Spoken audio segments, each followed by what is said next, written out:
I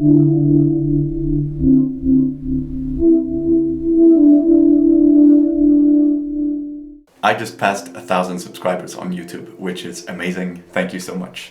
If you are new to this channel, my name is Simon. I don't make music for a living, but it's something I spend a lot of time doing and take very seriously. I'm trying to share what I learn and share tips and tricks and my thinking around music so that you can learn from it and have more joy with music, just like it's brought me so much joy. Just being a talented musician is sadly not enough. Just being instrument virtuoso doesn't necessarily lead to people paying attention. You know, if you're just playing guitar in your bedroom, how will people ever know how good you are, and how will you establish an emotional connection with them? It's tough. Lots of different ways of growing your audience on YouTube especially. I think it can be a really nice place for doing it, for building a community around things that you have as a shared interest, and you can learn from each other and have great conversations with people that care about what you do. I encountered a lot of pitfalls on my way here, things that could have been done faster. I could have had more fun, I could have been more effective and more intentional with how I approach this. And so that's what I'm hoping to share. So regardless of where you are, maybe you're just starting out, maybe you're highly proficient, this will hopefully be a video for you around how you can get more established online. I uploaded my first video to YouTube in November of 2007, so almost 15 years ago. Obviously, it didn't need to take that long. The channel was inactive for long periods of time, and I had different sort of focuses, and I only really started taking it seriously in the last year and a half, something like that. My first video was a friend and I playing music in my rehearsal studio / garage in the house where I grew up. I think it's good, but obviously I'm biased. I get a little nostalgic thinking back. But it was just us hanging a camera from the ceiling and sort of recording us playing. This was posted in the age of, you know, Charlie Bit My Finger and Chocolate Rain, so I assumed by uploading anything, that's my ticket to virality and fame and riches. Sadly, that was not the case. No one really cared. I think in its lifetime, 1,000 people or so watched that video, which I'm still happy about, but you know, it wasn't the tens of millions that I was hoping for. And in the early days of my channel, I think that's kind of how I approached things. I documented what friends and I were doing at the time, so I could keep a record of it. It was more like an online diary just for me, as opposed to anything else. Still has value for me, and I'm still glad I did it, but it wasn't very intentional or effective. A couple of years went by, I started picking up my camera again, but this time it was because I started traveling the world, and I thought maybe it would be interesting to share more of a vlog. This was in the age of Casey Neistat. Again, I'm thinking if I turn the camera around, I film myself, all of a sudden I'll be rich and famous and go viral. Sadly, again, that did not happen. But it was good for friends and family to stay up to date. For the first couple of videos, they were somewhat engaged, I think, with seeing where I went. And then over time, they didn't care as much.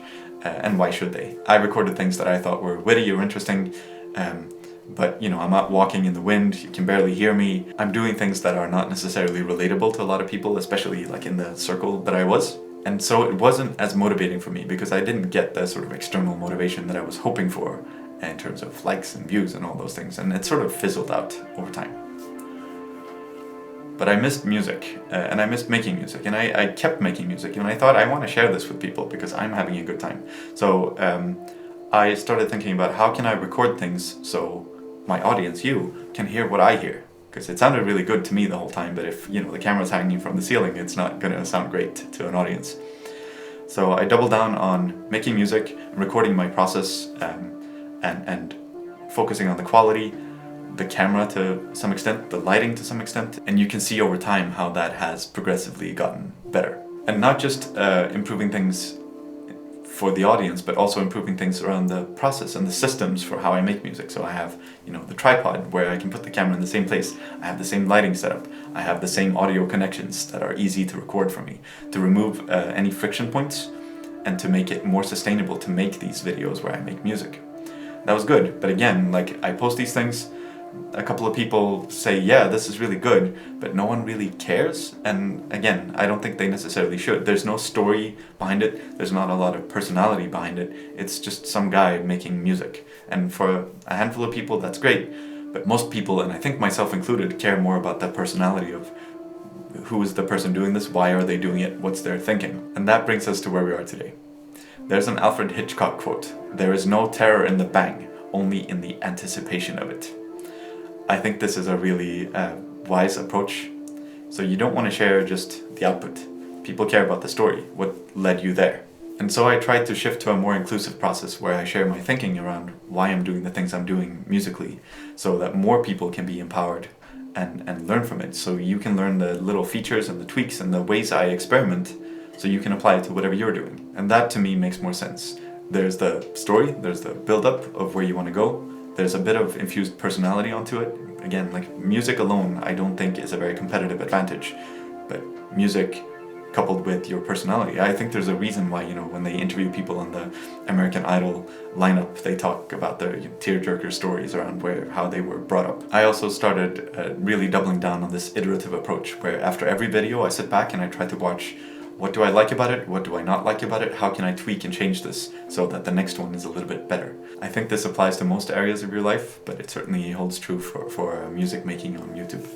I have about 35 public videos now. I have a lot more, but they're set to private because nobody needs to see that. But with every video I post, there are gradual improvements, and hopefully people can see that the quality is going up and they get better. And every time they see a better video, they kind of want to see the other ones too. And so it's not so much about one video being the perfect monument of all your skills and talent and timing all in one go, but rather think of it as a stepping stone towards forming a relationship with your account, your channel, your personal brand, whatever music you make, or however you think about this. It's about forming relationships with your audience. And the key to that, as far as I can tell, is consistency and persistence and gradual improvement in an iterative way. So if I have advice to share, it would be to think of your channel as a Venn diagram, two intersecting circles. On the one hand, you have what is it that you like to do, what energizes you, what would you do whether or not other people cared. For me, the answer is music, but it's taken me a long time to sort of figure that out, and it might change again tomorrow, who knows. In the other circle, it's what is it that other people care about.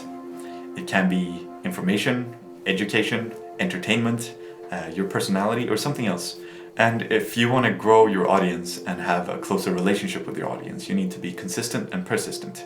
You need to have sort of a red thread running through things. And I think that's true in real life as well as online YouTube accounts. Both in terms of just the interpersonal connections and the relationships that you build, but also for things like the YouTube algorithm. They promote things like a consistent posting schedule. And if you're consistent, that will pay off. I really like the phrase "done is better than perfect," but done in a consistent, persistent way. I also think it's very important to have some personality in whatever you do and to experiment with the format. If you have something that works and you just do that, people get sick of it. Mix it up a little and make sure that your quirks and your unique experiences are coming through, because they are what set you apart. You also want to think about how you can tell a structured story around the things you want to share. Think about who inspires you and how they do it, and do a bit of analysis and think about, how do I tell this in a succinct, interesting way?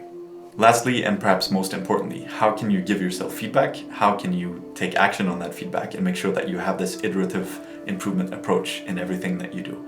Both in terms of how you present yourself, how you can increase the quality of your content, but also things like, how do you make this a smoother process that feels less like a hurdle, so you can get to work on actually creating the thing that you want to create without it being too arduous and too manual labor intensive, which is often the case when you're first starting out.